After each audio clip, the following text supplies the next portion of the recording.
शांताकारं भुजंगशयनं पद्मनाभं सुरेशं विश्वाधारं गगनसदृशं मेघवर्णं शुभांगं लक्ष्मीकान्तं कमलनयनं योगिभिध्यानगम्यं वंदे विष्णु भवभयहरं सर्वलोकैकनाथं।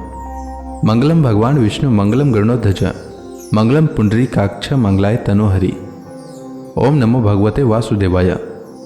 आज का दिन आप सभी के लिए मंगलमय हो। आइए सुनते हैं ज्येष्ठ मास कथा का 5वां अध्याय। राजा परीक्षित ने पूछा, गुरुदेव, स्वयंभू मनु का वंश विस्तार मैंने सुन लिया। इसी वंश में उनकी कन्याओं के द्वारा मरीचि आदि प्रजापतियों ने अपनी वंश परंपरा चलाई थी। अब आप हमसे दूसरे मनुओं का वर्णन कीजिए।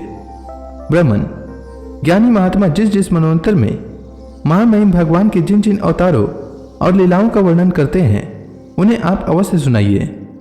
हम बड़ी श्रद्धा से उनका श्रवण करना चाहते हैं। भगवान, विश्व भावन भगवान बीते हुए मनवंतरों में जो जो लीलाएं कर चुके हैं, वर्तमान मनवंतर में जो कर रहे हैं और आगामी मनवंतरों में जो कुछ करेंगे वह सब हमें सुनाइए। श्री सुखदेव जी ने कहा, इस कल्प में स्वयंभू आदि 6 मनवंतर बीत चुके हैं। उनमें से पहले मनवंतर का मैंने वर्णन कर दिया। उसी में देवता आदि की उत्पत्ति हुई थी। स्वयंभू मनु की पुत्री आकुति से यज्ञ पुरुष के रूप में धर्म का उपदेश करने के लिए तथा देवहूति से कपिल के रूप में ज्ञान का उपदेश करने के लिए भगवान ने उनके पुत्र रूप से अवतार ग्रहण किया था। परीक्षित, भगवान कपिल का वर्णन मैं पहले ही कर चुका हूं। अब भगवान यज्ञ पुरुष ने आकुति के गर्भ से अवतार लेकर जो कुछ किया उसका वर्णन करता हूं। परीक्षित, भगवान स्वयंभू मनु ने समस्त कामनाओं और भोगों से विरक्त होकर राज्य छोड़ दिया। वे अपनी पत्नी शत्रुपा के साथ तपस्या करने के लिए वन में चले गए। परीक्षित, उन्होंने सुनंदा नदी के किनारे पृथ्वी पर एक पैर से खड़े रहकर 100 वर्ष तक घोर तपस्या की। तपस्या करते समय वे प्रतिदिन इस प्रकार भगवान की स्तुति करते थे। मनु जी कहा करते थे, जिनकी चेतना के स्पर्श मात्र से यह विश्व चेतन हो जाता है, किंतु यह विश्व जिन्हें चेतना का दान नहीं कर सकता, जो इसके सो जाने पर प्रलय में भी जागते रहते हैं, जिनको यह नहीं जान सकता परंतु जो इसे जानते हैं वही परमात्मा है। यह संपूर्ण विश्व और इस विश्व में रहने वाले समस्त चर अचर प्राणी सब उन परमात्मा से ही ओतप्रोत हैं।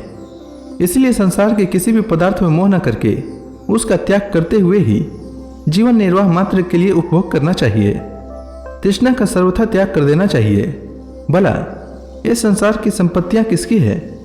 भगवान सबके साक्षी हैं। उन्हें बुद्धि वृत्तियां या नेत्र आदि इंद्रियां नहीं देख सकती, परंतु उनकी ज्ञान शक्ति अखंड है। समस्त प्राणियों के हृदय में रहने वाले उन्हें स्वयं प्रकाश असंग परमात्मा की शरण ग्रहण करो, जिनका न आदि है न अंत, फिर मध्य तो होगा ही कहाँ, जिनका न कोई अपना है और न पराया और न बाहर है न भीतर। वे विश्व के आदि अंत मध्य, अपनी पराये, बाहर और भीतर सब कुछ हैं। उन्हीं की सत्ता से विश्व की सत्ता है।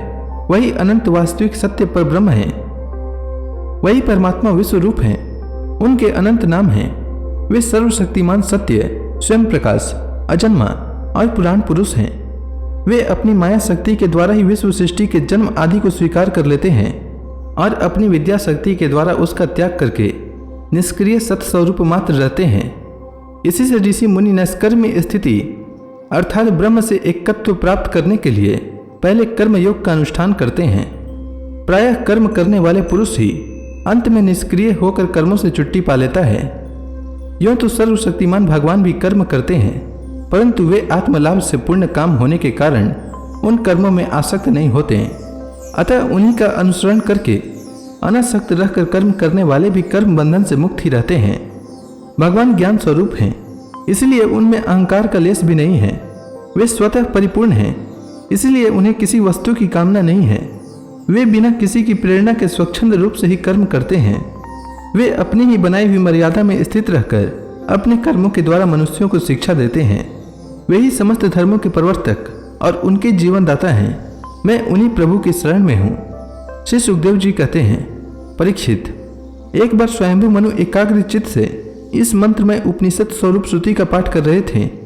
उन्हें नींद में अचेत होकर बड़बड़ाते जान भूखे असुर और राक्षस खार डालने के लिए उन पर टूट पड़े। यह देखकर अंतर्यामी भगवान यज्ञ पुरुष अपने पुत्र याम नामक देवताओं के साथ वहां आए। उन्होंने उन खार डालने के निश्चय से आए हुए असुरों का संहार कर डाला और फिर वे इंद्र के पद पर प्रतिष्ठित होकर स्वर्ग का शासन करने लगे। परीक्षित, दूसरे मनु हुए स्वारुचिस। वे अग्नि के पुत्र थे। उनके पुत्रों के नाम थे द्युमान, सुषेण और रोचिसमान आदि। उस मनवंतर में इंद्र का नाम था रोचन। प्रधान देवगण थे तुषित आदि, ऊर्ज स्तंभ आदि। वेदवाणी गण सप्तर्षि थे। उस मनवंतर में वेद शिरा नाम के ऋषि की पत्नी तुषिता थी। उनके गर्भ से भगवान ने अवतार ग्रहण किया और विभु नाम से प्रसिद्ध हुए। वे आजीवन नैष्ठिक ब्रह्मचारी रहे। उन्हीं के आचरण से शिक्षा ग्रहण करके 88,000 व्रत निष्ठ ऋषियों ने भी ब्रह्मचर्य व्रत का पालन किया। तीसरे मनु थे उत्तम। वे प्रिय व्रत के पुत्र थे। उनके पुत्रों के नाम थे पवन, सिंजय, यज्ञहोत्र आदि। उस मनवंतर में वशिष्ठ जी के प्रमद आदि 7 पुत्र सप्तर्षि थे।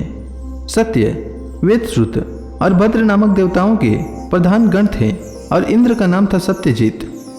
उस समय धर्म की पत्नी सुनेत्रा के गर्भ से पुरुषोत्तम भगवान ने सत्यसेन के नाम से अवतार ग्रहण किया था। उनके साथ सत्यव्रत नाम के देवगण भी थे। उस समय के इंद्र सत्यजीत के सखा बनकर भगवान ने असत्यपरायण, दुशील और दुष्ट यक्षों, राक्षसों एवं जीवद्रोही भूतगणों का संहार किया। चौथे मनु का नाम था तामस। वे तीसरे मनु उत्तम के सगे भाई थे। उनके पृथु, ख्याति, नर, केतु इत्यादि 10 पुत्र थे। सत्यक, हरि और वीर नामक देवताओं के प्रधान गण थे। इंद्र का नाम था त्रिशिक। उस मनवंतर में ज्योतिर्धाम आदि सप्तर्षि थे। परीक्षित, उस तामस नाम के मनवंतर में विधृति के पुत्र वैधृति नाम के और भी देवता हुए। उन्होंने समय के फेर से नष्ट प्राय वेदों को अपनी शक्ति से बचाया था, इसीलिए वैधृति कहलाएं।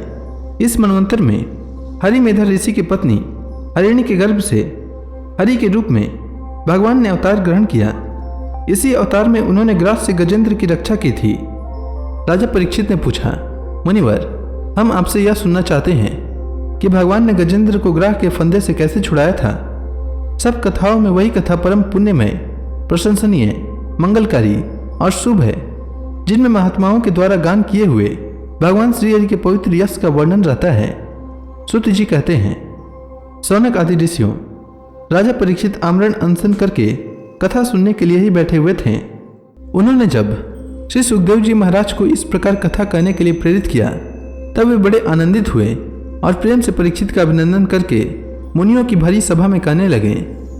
तो इसी के साथ यह अध्याय समाप्त हुआ। इसके आगे की कथा मैं कल के अध्याय में सुनाऊंगा। तब तक के लिए भगवान हरि का नाम लेते रहे।